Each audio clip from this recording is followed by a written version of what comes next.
ายดีพี่น้องอันนี้มื้อนี้สิทำเมนูไก่พี่น้องไก่บ้านไก่ปูสิอบสู่ทีมงานครับห้องก็ขึ้นมาแต่ขาดหน้าเนาะเขาเจ้าดำเศร้าขึ้นมาปั้นข้าวห้องก็กินข้าวเศร้าพี่น้อง9 โมงว่ะแล้วก็ที่ทำคั่วไก่ใส่หม้อไว้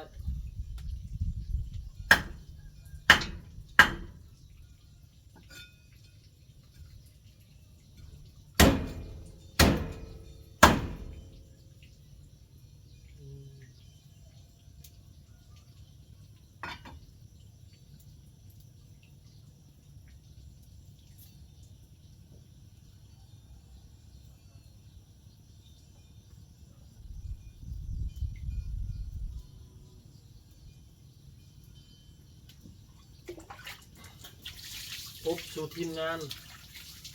เฮ็ดเวียกเมื่อยก็กินของแซ่บ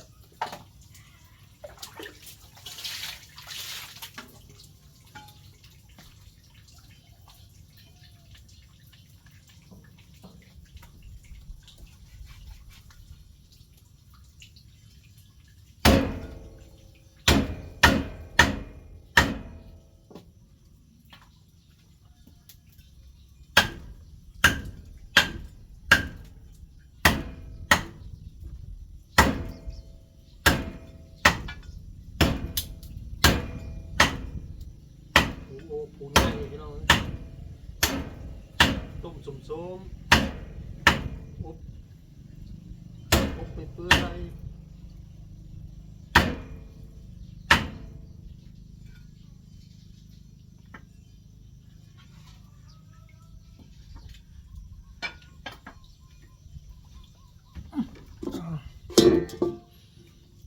4 มื้อเลยพี่น้องฝนตกแต่ว่าตกแบบเม็ดน้อยๆ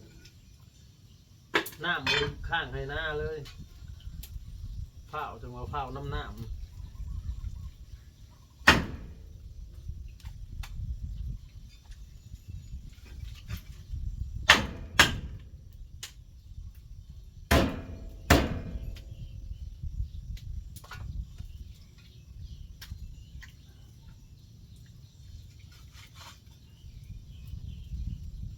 วันนี้ได้น้องสาว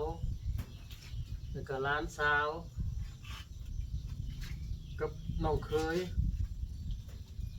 น้องภูวินน้องมาเมื่อนี้พี่น้องจะได้ผลงานคอยดำไป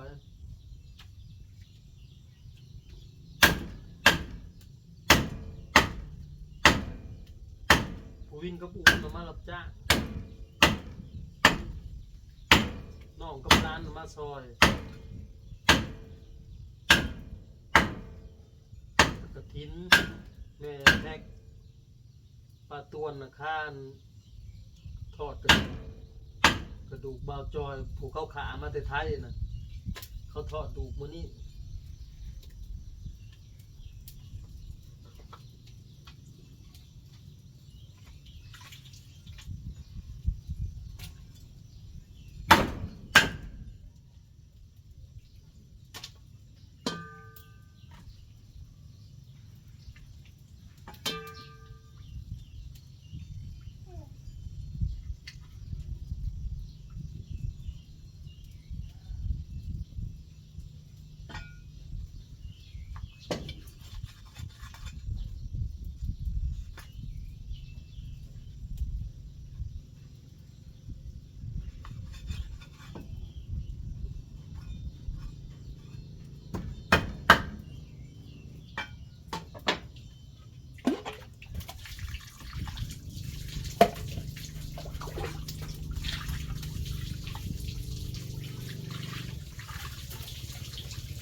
พ้นลิ้นเลยพี่น้อง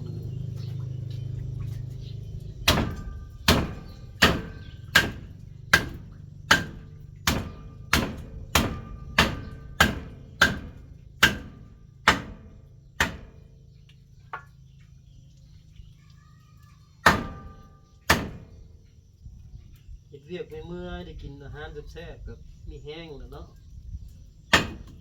บ่ให้หิวพี่น้องไก่ในคอกเฮามีจับมาทำกับเมนูมักแบบไหน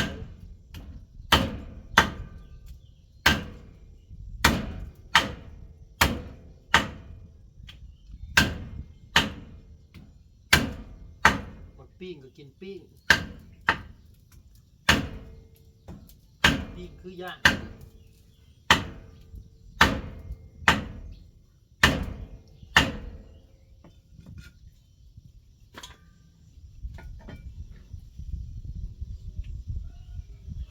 ผลนั่น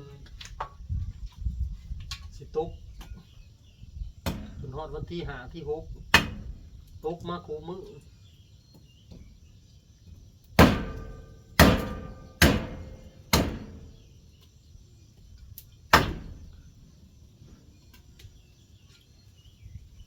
แต่ว่าเม็ดพ้นนะเม็ดบ่ใหญ่เด้ตกพลอยๆมา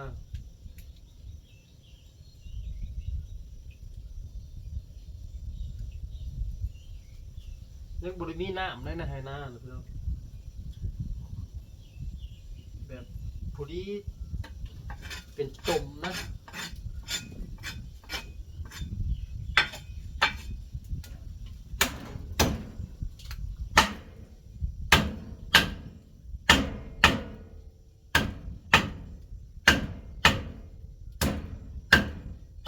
บริษัทต้นใหญ่นะ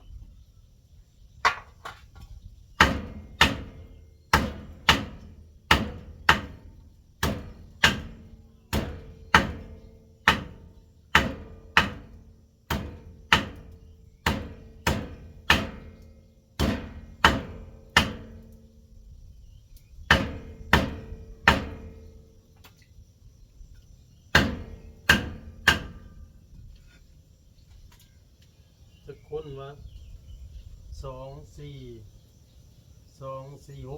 8 คน9ทั้งเฮาเจดำกับชุดสิลบก้ามื้อนี้มาว่านเลยตัดตัวนึงว่าเป็นบอกแล้วว่าสิผัก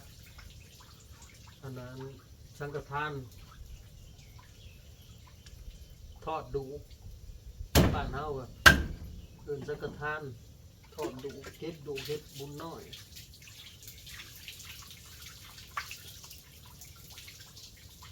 หัวมันเนื้อสิพามันนี่เฮ็ดแซ่บๆสุดสีมือเลย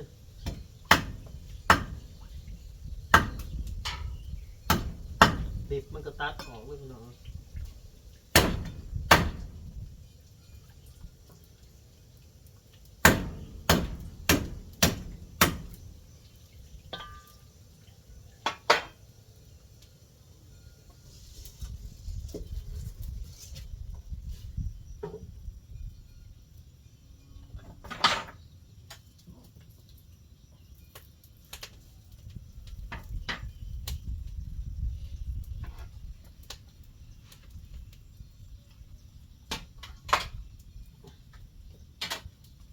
ลอง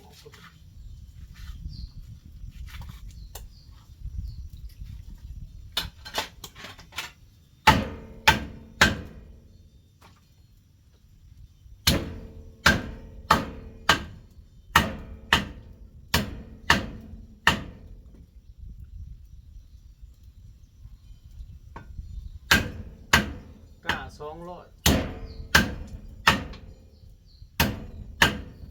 ดำกล้าเบิดเลยมาลบ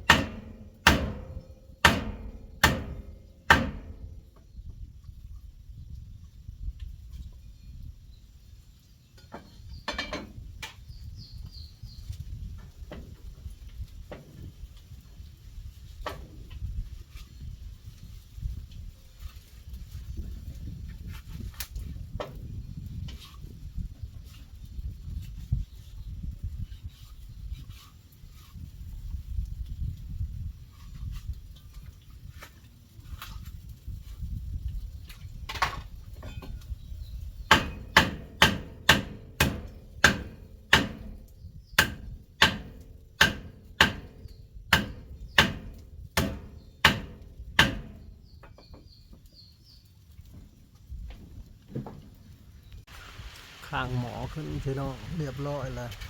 ผักแล้วก็เอาหัวข่าหัวสิงไข่ใบมะขามพี่น้องใบมะขามใส่เป็นกำไปเลยใบมะขามอ่อนต้มใส่ข่าโลดน้ำเดือดจังเสียลงเนาะจึงเอาซีนไก่ลง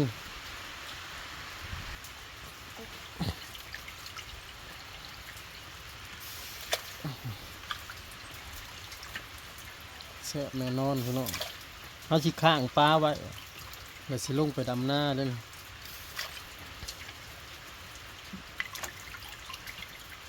ข้างปลาไว้เพื่อขึ้นมามันก็เปื่อย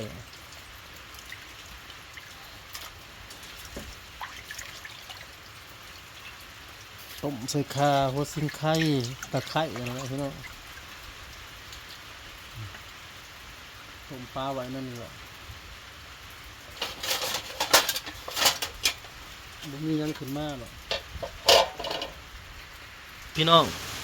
เอาใบมะขามใส่ละใบมะขามอ่อนเนาะใบมะขามอ่อนใบมะขามสมนี่ใส่หัวข่าตะไคร้ลงไปใบมังหูดอบไว้รอแต่ตอนกินบานฝนก็ลิ้นมาพี่น้องสิลงไปดำหน้ากันขึ้นมาเฮ็ดกิน